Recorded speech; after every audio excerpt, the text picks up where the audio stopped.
జాతక ప్రకారం మన యొక్క సూర్యుడు అంటే శరీరం అని అర్థం, చంద్రుడు అంటే మనసు. ఈ మనసే మనందరినీ ముందుకు నడిపించేది, మనల్ని ముందుకు నడిపించేది, మార్గదర్శనం చేసేది మనసే.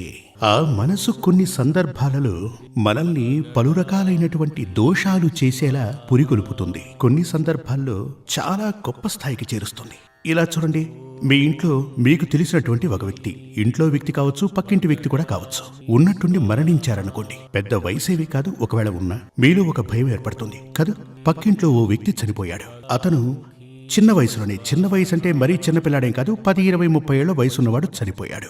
అప్పుడు మీలో భయం ఏర్పడుతుంది. అది కూడా అన్యాచురల్ డెత్ అయి ఉంటే, ఒక యాక్సిడెంట్, ఒక ఆత్మహత్య, లేక విషం తాగి చనిపోయాడు, ఉరేసుకుని చనిపోయాడు. ఇలా గనక చనిపోయి ఉంటే ఆ ఇంట్లో వాళ్ళకే కాదు, ఆ చుట్టుపక్కల ఉన్నటువంటి అతని యొక్క బంధువుల్లోనే కాకుండా అతని యొక్క